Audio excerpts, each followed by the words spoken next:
काय म्हणतात ते फ्युजा उडवायचे कामं करणारे नेते आहेत। उलट एकनाथराव शिंदे इथं येऊ नये असेही काही जणांचे अधूनमधून वरून खालून प्रयत्न आहेत, कारण ते आलं की लई जणांचे मांडव मोडतात असं त्यांना वाटते। ते प्रयत्नशील नेते ज्यांची ओळख महाराष्ट्रामध्ये शेतकरी नेते म्हणून आहे, त्यांनी आता शिवसेनेचा धनुष्यबाण हातात घेतला आहे। त्यानंतर प्रथमच शिवसेनेचे प्रमुख, राज्याचे माजी मुख्यमंत्री तथा विद्यमान उपमुख्यमंत्री एकनाथजी शिंदे हे लोहा शहरामध्ये त्यांच्या उपस्थितीमध्ये शेतकऱ्यांचा भव्य अधिवेशन होणार आहे। या अधिवेशनाची जय्यत तयारी सुरू असून मैदान ग्राउंड साफ करणे व विविध कामे सुरू झाले आहेत। त्याचा आज नारळ माजी आमदार शंकरअण्णा धोंडगे यांच्या हस्ते फोडण्यात आले। अण्णा, काय सांगताल, कशी तयारी आहे, कुठपर्यंत आलेली आहे तयारी? तयारी चांगली चालू आहे, सगळीकडे प्रचाराची यंत्रणा कामात आहे आणि 26 तारखेला आदरणीय एकनाथरावजी शिंदे साहेबांच्या मार्गदर्शनामध्ये हे अधिवेशन पार पडणार आहे।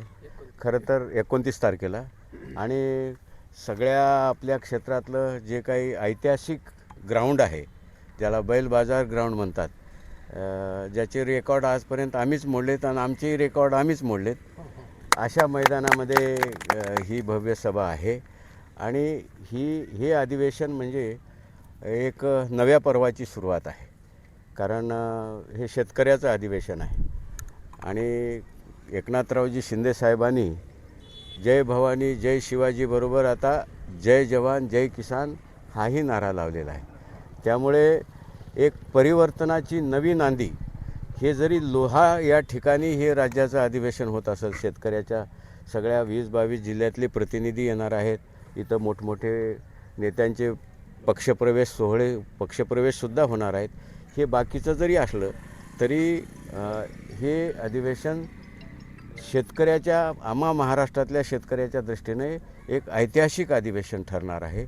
आणि विशेषतः याचा पॉईंट लोहा जरी असला तरी एक महाराष्ट्रातल्या संपूर्ण बळीराजाला, कष्टकऱ्याला, शेतकऱ्याला एक नवा संदेश, नव्या पर्वाचा नव्या संदेश या अधिवेशनातून आणि एकनाथराव शिंदे साहेबाच्या माध्यमातून तो जाणार आहे। त्यामुळे हे अधिवेशन शेतकऱ्याच्या दृष्टीनं अत्यंत महत्त्वाचं आहे, कष्टकऱ्याच्या दृष्टीनं अत्यंत महत्त्वाचं आहे।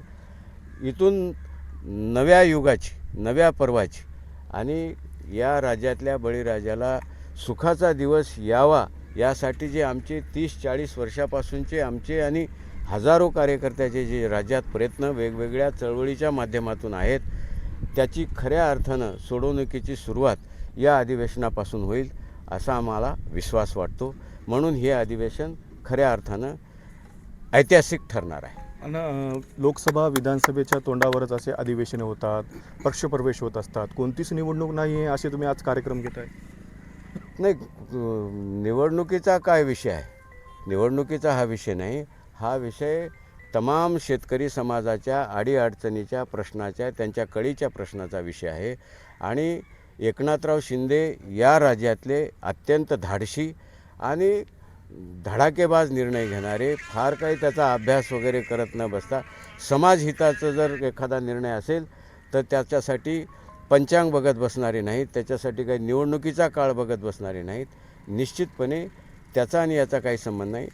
ही खरी तर ही चळवळ आहे आणि आम्ही जो काही मार्ग स्वीकारलेला आहे की रस्त्यावरची आंदोलनाची चळवळ तर आमच्या सगळ्यांची चालूच राहील शिवसेनेच्या माध्यमातून, पण शेतकऱ्याच्या प्रश्नाचा सरकारसोबत संवाद असणे, थेट संवाद असणे, हाही या अधिवेशनाच्या माध्यमातून तो एक चांगला भाग होणार आहे। आणि दोन्ही माध्यमातून आम्ही शेतकऱ्याच्या प्रश्नाशी जवळीकता साधू किंवा जवळ जाऊ सोडवण्याच्या दृष्टीनं हा त्याचा भाग आहे। निवडणुकीच्या आता काळात सगळेच घेतात, पण राजकीय वर्तुळामध्ये अशी चर्चा आहे, आता विधान परिषदेचे अनेक जागा रिक्त होत आहेत, लोहा कंधारमध्ये तुमच्या रूपात अण्णाला जनता असं पाहिलं असं बोललं जातं? नाही, असं काय आम्ही काही ते आमच्या डोक्यात नाही किंवा आमचं काही तसं कमिटमेंटही नाही आणि आमच्या ते डोक्यातही नाही। आम्ही शेतकरी चळवळ ही एक समाजकारण म्हणून काम करतो आहे आणि आम्हाला आशा आहे की या भविष्यामध्ये या राज्यातल्या शेतकऱ्याला न्याय मिळण्याची जास्तीत जास्त येणाऱ्या काळामध्ये भविष्यात वर्षा 2 वर्षात जेव्हा ते राज्याचे प्रमुख होतील त्या दिवशी खऱ्या अर्थानं हा महाराष्ट्र आत्महत्यामुक्त शेतकऱ्याचा होईल असा आमचा विश्वास आहे. म्हणून ही त्याची सुरुवात आहे. आणि राजकीय वर्तुळामध्ये चर्चा अनेक जण प्रवेश करणार आहेत, काही माजी जिल्हा परिषद. मी आज काही ते नाव फोडणार नाही. 28 तारखेला तुम्हाला आपोआप कळतील. कारण आज नावं फोडले तर त्याला अनेक काय म्हणतात ते फ्युजा उडवायचे कामं करणारे नेते आहेत. उलट एकनाथराव शिंदे इथं येऊ नये असेही काही जणाचे अधूनमधून वरून खालून प्रयत्न आहेत.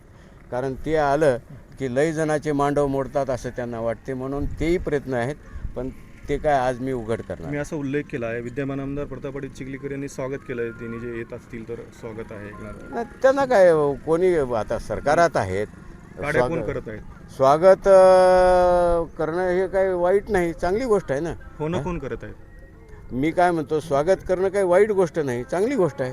हां, आणि ते राज्याचे उपमुख्यमंत्री आहेत, सरकारात त्यांचाही पक्ष आहे, त्यामुळं साहजिक आहे, ते चांगली गोष्ट आहे. ह्या भागातल्या जनतेने एक KCRच्या माध्यमातून एक मोठी अशी जनसभा बघितली, वेगळं काहीतरी बघितलं, तसंच काही बघायला भेटणार आहे का? अगदी अगदी त्या तोडीस तोडच ही सभा आहे. किती शेतकरी उपस्थित राहतील? मी सुरुवातीच्या पत्रकार परिषदेत तुम्हाला सांगितलं होतं की किमान 40,000 शेतकऱ्याची उपस्थिती आम्हाला अपेक्षित आहे.